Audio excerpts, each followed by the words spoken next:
And of course, it's not just ANSPs that, airlines, airports are involved as well. So how, as you mentioned there, your favorite word, collaboration, but how do we improve the collaboration across the ecosystem between ANSPs, airlines and airports?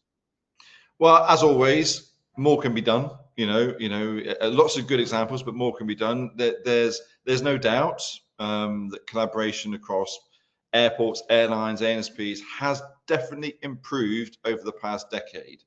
But it's uneven or it's inconsistent. It's often reactive and sometimes constrained by commercial or national interests.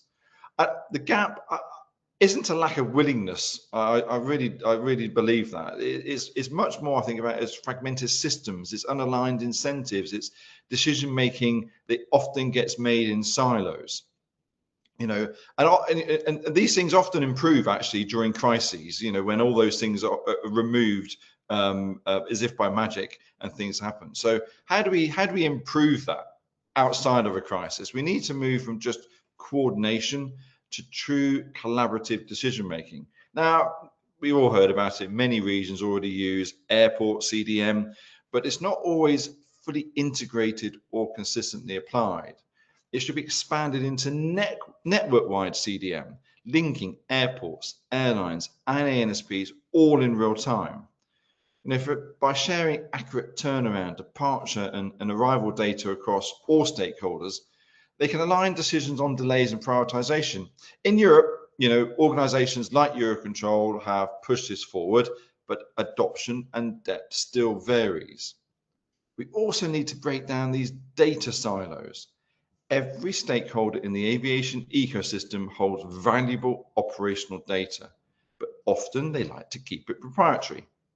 Our focus should be on developing common data standards and interoperable platforms, enabling secure, real-time data sharing through initiatives like SWIM that's been around for many, many years. But all those types of things lead to better collective decisions, especially during disruptions.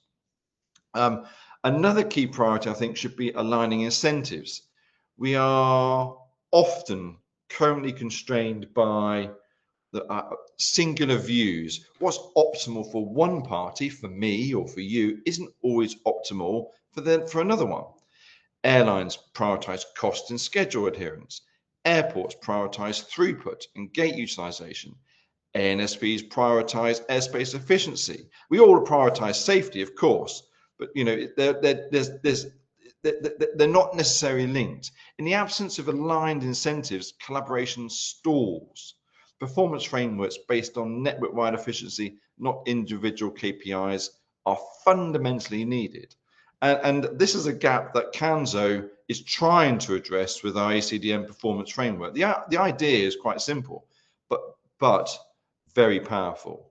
If you want stakeholders to trust and act on the data, you need a common framework that defines how performance is measured, how it's reported, and benchmarked, and it needs to be aligned to shared, and shared is a really important word here, operational and strategic objectives.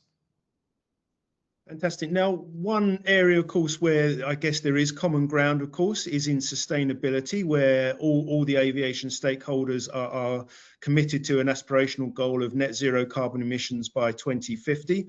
Are we set to deliver that? And, how are the ANSPs doing and playing their part? Tricky question. So I think the aviation's goal of net zero by 2050 is achievable, but it's massively challenging. It requires multiple levers working together, not just a single solution. Sustainable aviation fuels will deliver the majority of savings, as we all know.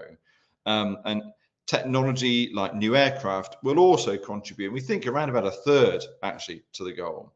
And then you've got operations and infrastructure, which includes ATM, and that's slated currently to contribute around 7 to 10%. So whilst it's not the biggest contributor, ATM can play a big role in the shorter term while we wait for SAF and new technology to come online. Now, given the importance of the role, the biggest impact ANSPs can have is through more efficient operations, more direct routings, reduced holding and delays or reduced delays, and better flow management and sequencing. Now, Are we on track as the ATM industry? Well, what's going well so far is the move towards continuous descent operations, free route airspace, and better flow management. Those three initiatives are showing measurable efficiency gains. But real gains, I think, are being impeded by our fragmented airspace and the fact that proven measures like trajectory-based operations and free route airspace are not being uniformly deployed.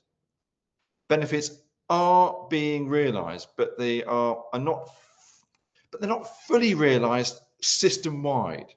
So what can ANSPs do to bridge that gap to net zero? I think to accelerate the deployment of proven measures like free route airspace is one, push cross-border airspace integration and stronger network management. And the third one is to use real-time shared data, I keep coming back to that shared data, through initiatives like SWIM and collaborative decision-making. If we can do that, then we have a chance.